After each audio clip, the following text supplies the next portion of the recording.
Hello students, इस video में हम लोग सीखेंगे दूरी सूत्र निकालना, अर्थात किन्हीं दो बिंदुओं के बीच की दूरी को ज्ञात करना। तो वीडियो में लास्ट तक अवश्य बने रहिएगा ताकि आपको दूरी सूत्र निकालना बिल्कुल ठीक तरीके से आ जाए। तो ये हमारा एक प्लेन है और इसमें हम दो बिंदु ए और बी लिए हैं, है ना। तो इन दोनों बिंदुओं के बीच की दूरी को जब हम ज्ञात करेंगे तो उसे किस सूत्र से ज्ञात करते हैं? दूरी सूत्र को। तो सबसे पहले हम दूरी सूत्र को निकालना सीखेंगे, उसके बाद किन्हीं दो बिंदुओं के बीच की दूरी को भी हम ज्ञात करके इस वीडियो में समझेंगे। ठीक है, तो ये दो बिंदु जो है हमारा ए और बी है, तो इन दोनों के बीच की दूरी को निकालने से पहले हम इन दोनों बिंदुओं को मिला देते हैं। हमने दोनों बिंदुओं को मिला दिया है। अब जो है मान लेते हैं कि इन दोनों बिंदुओं का कुछ जो है अपना अपना नियामक है ना। कुछ भी हो सकता है, 2, 4, 5, 6, है ना। इस तरह से कुछ भी इसका अलग अलग अपना नियामक हो जाता है। तो हम इसके नियामक को एक अचर रूप में मान लेते हैं। मान लेते हैं कि ए बिंदु का नियामक जो है वो x1/1 है। ठीक है, मतलब ए बिंदु का जो नियामक है उसमें x नियामक x1 है और y नियामक y1 है। उसी तरह से बी बिंदु का नियामक हम मान लेते हैं x2 और y2। समझ रहे हैं? अब हम क्या करेंगे, ये जो हमारा दोनों बिंदु ए और बी को मिलाने से रेखा ए बी बना है, इस रेखा को क्या करेंगे, एक निर्देशांक अक्ष के बीच में रखेंगे। तो आइए एक निर्देशांक अक्ष को खींचते हैं। हमने एक निर्देशांक अक्ष को खींच लिया है, तो जिसमें हमारा वर्टिकल लाइन क्या कहलाता है? बाय अक्ष कहलाता है, और जो हॉरिजॉन्टल लाइन होता है वो एक्स एक्सिस कहलाता है। तो ये हमारा बाय अक्ष हो गया, जिसका धनात्मक पॉइंट, ऋणात्मक पॉइंट को हम बाय डैश से सूचित करते हैं, और एक्स एक्सिस का धनात्मक पॉइंट एक्स से और इसका ऋणात्मक पॉइंट एक्स डैश से, है ना। तो इस रेखा को जो है हम क्या किए हैं, धनात्मक मतलब कि प्रथम चतुर्थांश के अंतर्गत रखें। ये हमारा प्रथम चतुर्थांश, ये द्वितीय, ये तृतीय और ये चतुर्थ चतुर्थांश था, है ना। तो हम इसे इस भाग में इसलिए रखे हैं ताकि हमें माइनस प्लस का ज़्यादा कैलकुलेशन करना ना पड़े। ठीक है, इसमें भी रख करके आप दूरी सूत्र निकाल सकते हैं। आपका दूरी सूत्र वही आएगा, इसमें भी वही आएगा, इसमें भी वही आएगा। समझ रहे? और ये जो है बिंदु हमारा, ये क्या हो गया? मूल बिंदु, जहाँ पे दोनों निर्देशांक अक्ष क्या है, एक दूसरे से मिल रहे हैं, वो हमारा क्या हो जाएगा? मूल बिंदु हो जाएगा। अब हम क्या करेंगे, बिंदु ए से और बिंदु बी से, है ना, दोनों बिंदुओं से एक्स अक्ष पे क्या करेंगे, बिल्कुल सीधा लंब गिराएंगे। तो आइए इसे खींचते हैं। तो यहाँ हम देख पा रहे हैं कि ए बिंदु से एक्स अक्ष पे और बी बिंदु से भी एक्स अक्ष पे क्या किए हैं, लंब खींच लिए। ठीक है, और ए बिंदु से जो है हम इस रेखा पे, ठीक है, ये बी बिंदु से जो है हम एक्स एक्सिस पे जो लंब खींचे हैं, इस रेखा पे ए बिंदु से भी क्या करेंगे, यहाँ पे लंब खींचेंगे। और जब लंब खींचेंगे तो यहाँ पे क्या हो जाएगा, ये एक समकोण त्रिभुज का निर्माण हो जाएगा। यहाँ पे आइए खींच लेते हैं। तो हमने खींच लिए हैं, ये यहाँ पे क्या है, लंब है। तो एक समकोण त्रिभुज का निर्माण हो गया। यहाँ पे हम इसी समकोण त्रिभुज का इस्तेमाल करके इन दोनों बिंदुओं के बीच की दूरी को ज्ञात करेंगे। कैसे ज्ञात करेंगे? यदि हमें इस भुजा की लंबाई प्राप्त हो जाती है और इस भुजा की लंबाई भी क्या हो जाती है, प्राप्त हो जाती है, तो इन दोनों भुजा की मदद से हम इस भुजा की लंबाई ज्ञात कर सकते हैं। क्योंकि समकोण त्रिभुज में क्या होता है, कर्ण का जो वर्ग होता है अन्य दो भुजा के वर्ग के योग के बराबर होता है ना। तो यही जो है पाइथागोरस प्रमेय में कहा गया है। तो अब हम जो जो बिंदु हमें मिला है उस बिंदु को थोड़ा सा हम नामांकित कर देते हैं। इसे हम लिख देते हैं बिंदु सी है ये, ठीक है, ये बिंदु डी और ये बिंदु ई हो गया। समझ रहे? तो यहाँ हम देख रहे हैं कि बिंदु ए में जो है एक्स नियामक क्या है, x1 है ना, जो कि बिल्कुल लंबवत सीधा नीचे मिलाने पे एक्स एक्सिस पे ई बिंदु पे मिल रहा है ना। तो यहाँ से जब हम देखेंगे तो OE का जो लंबाई है वो x1 हो जाएगा। ठीक उसी तरह से बी बिंदु का एक्स नियामक क्या है, x2 है ना, और ये बिल्कुल सीधा लंबवत नीचे मिलाने पे किस बिंदु पे मिल रहा है, डी बिंदु पे मिल रहा है। यानी यहाँ से OD की जो लंबाई हो जाने वाली है क्या हो जाएगी, x2 हो जाएगा। समझ रहे? उसी तरह से इसको हम बिल्कुल सीधा लंबवत यहाँ पे मिलाएंगे इधर, है ना। तो इस तरह से बी बिंदु जो है यहाँ पे इसका बाय नियामक जो है क्या है, बाय 2 है ना। यानी कि BD को जो लंबाई हो जाएगी वो बाय 2 इकाई के बराबर हो जाएगी। ठीक उसी तरह से ये AE जो है इसकी लंबाई क्या हो जाएगी, बाय 1 हो जाएगी, क्योंकि इसमें बाय नियामक क्या है, बाय 1 है ना, इस बिंदु पे मिलेगा। समझ रहे हैं क्या कर रहे हैं जो? अब हम आगे चलते हैं कि जो हमें बिंदु दिया हुआ है इसे आगे धीरे धीरे लिखते हुए चलते हैं, बिंदु को दर्शाते हुए, और इनका जो नियामक है उसे भी लिखेंगे और क्या ज्ञात करना है उसे लिखेंगे। उसके बाद प्रश्न में आगे चलेंगे। ठीक है, तो आइए लिखते हैं। दिया हुआ क्या है,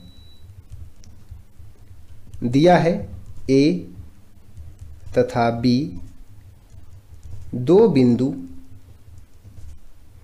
हैं जिसका नियामक क्रमशः x1/1 तथा x2/2 है और हमें ज्ञात क्या करना है उसे भी लिखेंगे।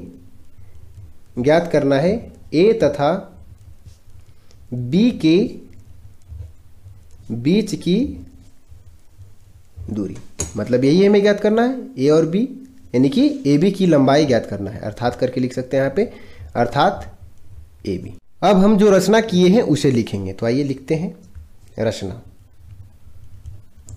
रचना में क्या खींचे थे कि AE और BD को एक्स एक्सिस पे लंब खींचे हैं और BD भुजा पे AC को लंब खींचे हैं, तो इसे लिखेंगे कि AE तथा BD को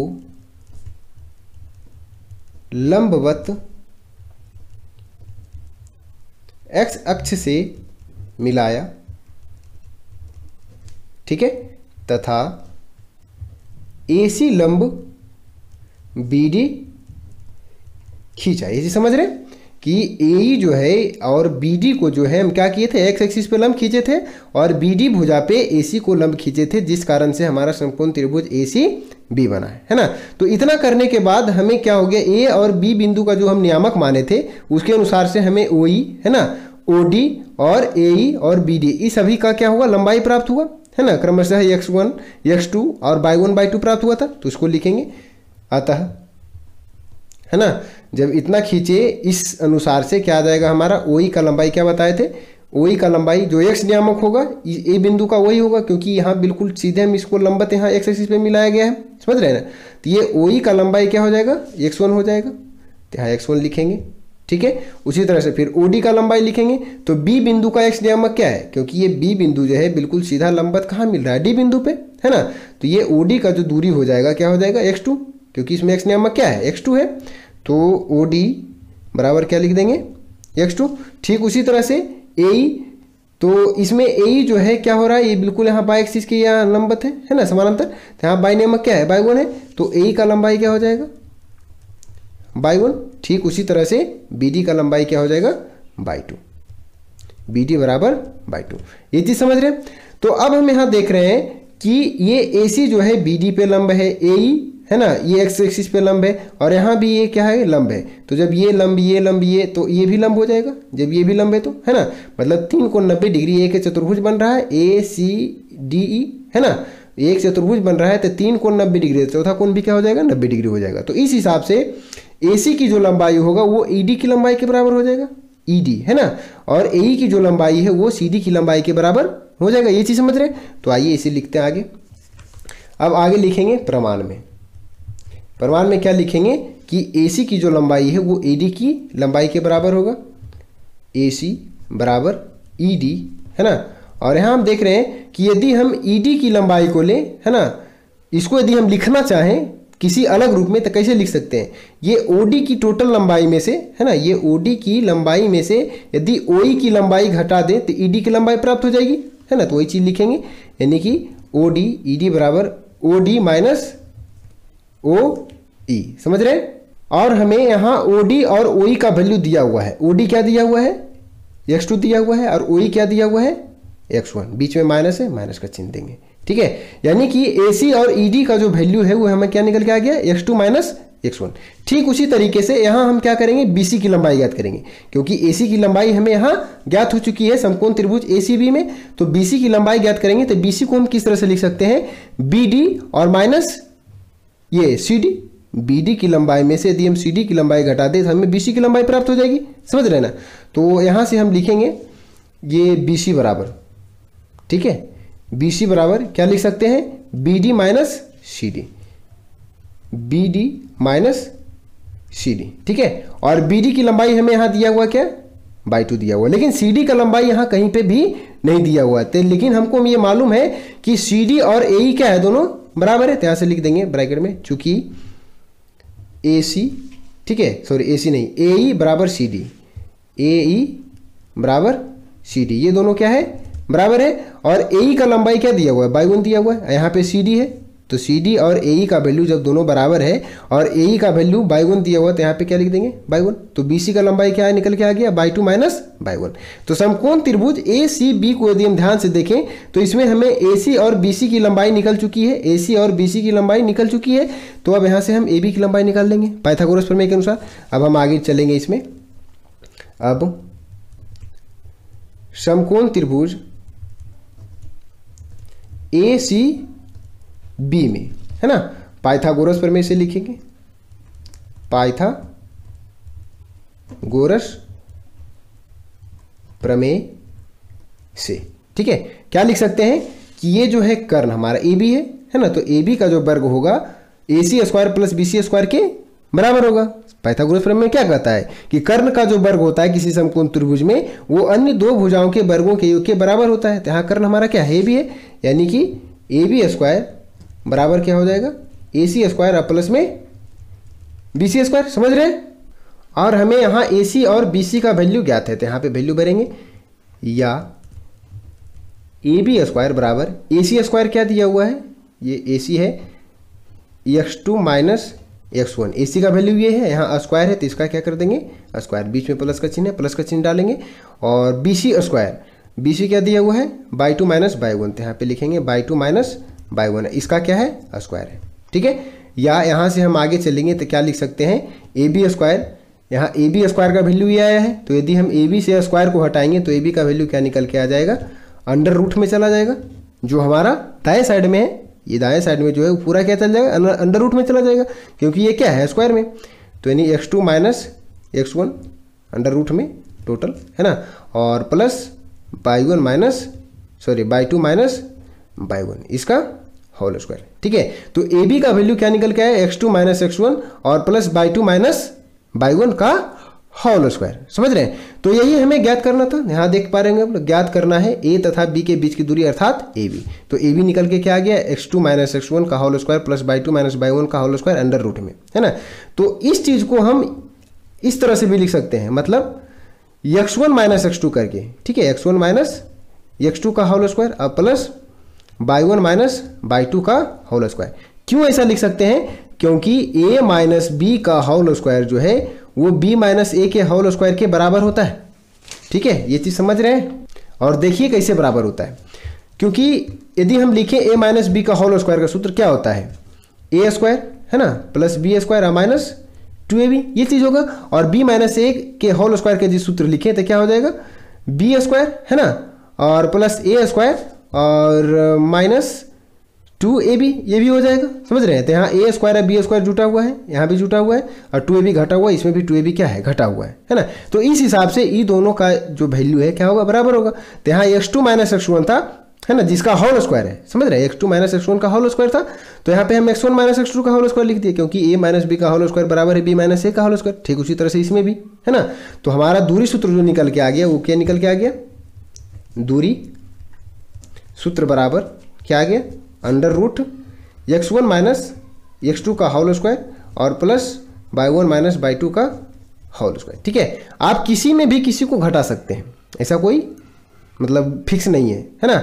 मतलब दूसरे नियामक में से भी पहले दूसरे x नियामक में से पहले x नियामक को घटा के निकाल सकते हैं, या पहले x नियामक में दूसरे x नियामक को घटा करके होल स्क्वायर करके निकाल सकते हैं। दोनों से आपका आंसर जो है क्या आने वाला है सेम आने वाला है। तो अब हम इस दूरी सूत्र का प्रयोग देख लेते हैं कि मतलब किसी दो बिंदुओं के बीच यदि कोई दो बिंदु दिया हुआ है फिक्स तो उसके बीच की दूरी कैसे ज्ञात करेंगे। तो मान लेते हैं कि कोई दो बिंदु हमें एक दिया हुआ है 3 और 5।